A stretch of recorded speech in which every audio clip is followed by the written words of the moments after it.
Dans ce miroir d'obsidienne, un dieu aztèque lisait tous les événements du monde.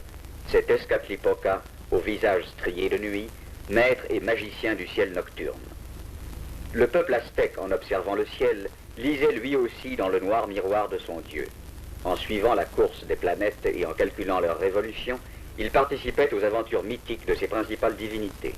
Leurs temples étaient aussi des observatoires. Sous la forme de la planète Vénus, tour à tour étoile du soir et étoile du matin, lui apparut son dernier héros civilisateur, Quetzalcoatl, le serpent emplumé. Dieu de la mort et de la renaissance, le périple qu'il accomplit dans le domaine souterrain de Tezcatlipoca, avec lequel il entre en lutte, est la principale partie de sa geste. Décrite en images dans le Codex Borgia, elle nous dévoile par son symbolisme une des interprétations les plus passionnantes de la nature et de l'homme que nous aient laissé les grandes civilisations.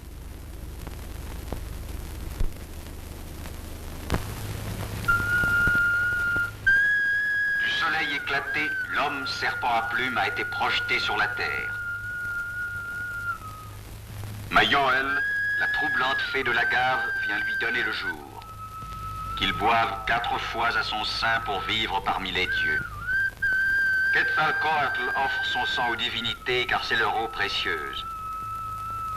Pour les Aztèques, les sacrifices sont indispensables à la marche de l'univers.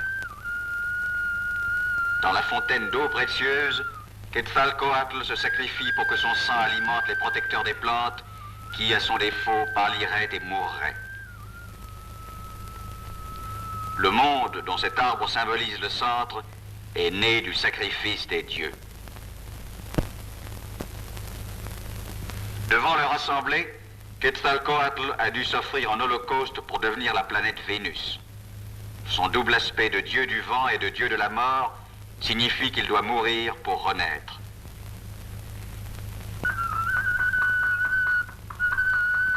Quand l'étoile du soir n'est plus visible, c'est que Quetzalcoatl, pour renouveler son sacrifice, est descendu au monde inférieur au centre duquel gît sa momie.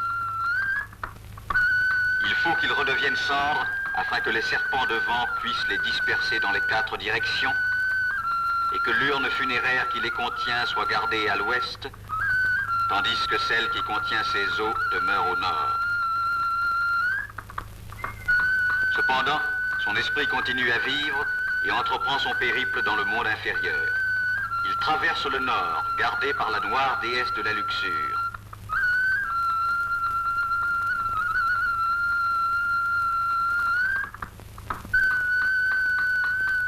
Au sud, il traverse la demeure du couteau de silex qui, tombé du ciel sur l'iguane, a engendré les dieux.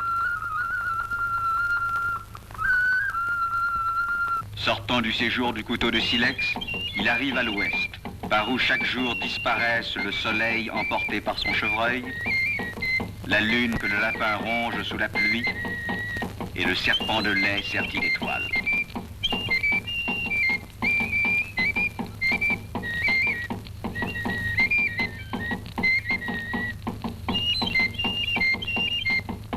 Point d'intersection des 2 mondes inférieurs et supérieurs, région de la vieillesse, l'ouest est la première étape vers la renaissance à l'est.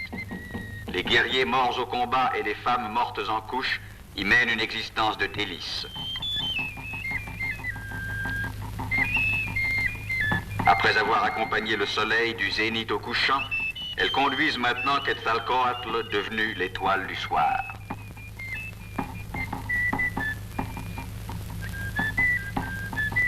Porté par son aigle, Quetzalcoatl rencontre le seigneur de la nuit et accepte le défi qu'il lui lance.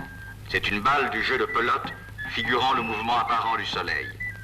Il se la renvoie à travers le seigneur de notre nourriture, qui est le temps. Tezcatlipoca apparaît. C'est l'ennemi de Quetzalcoatl, le ciel nocturne, le dieu sorcier au noir miroir fumant d'étoiles. Il entraîne Quetzalcoatl sur le chemin sombre où tous deux laissent l'empreinte de leurs pas. Puis Quetzalcoatl est avalé par le serpent de la nuit.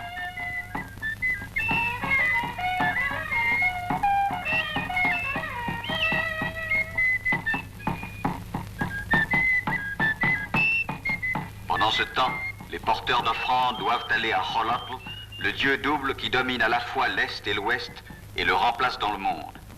Il brandit l'éclair, serpent de feu, qui symbolise la sécheresse et la famine. Mais il va devenir Quetzalcoatl, serpent aux plumes vertes de l'abondance végétale.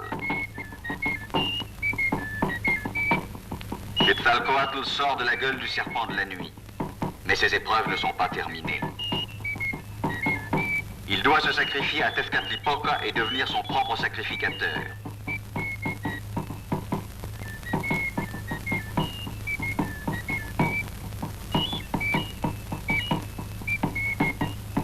Puis, happé par le serpent vert, il doit descendre au plus profond du monde inférieur où l'attend la dame du séjour des morts, protégée par ses hiboux.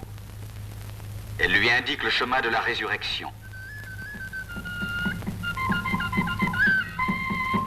Il reparaît sous la protection des divinités de la terre qui l'extrait des crânes décharnés et le hisse, soutenu par le dieu du vent, au sommet de l'arbre de la Renaissance.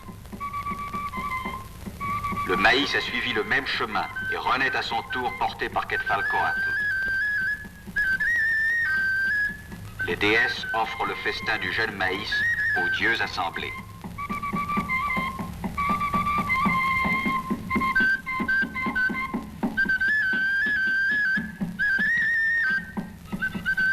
D'ouest en est s'achève le périple de Quetzalcoatl de la mort à la vie.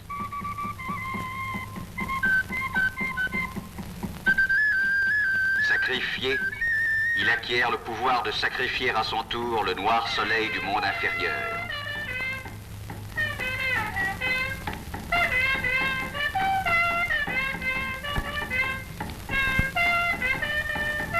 En même temps, transperçant de son épieu le dieu du feu, il allume le brasier solaire. Il arrache le cœur du soleil noir et l'offre au jour qui va naître.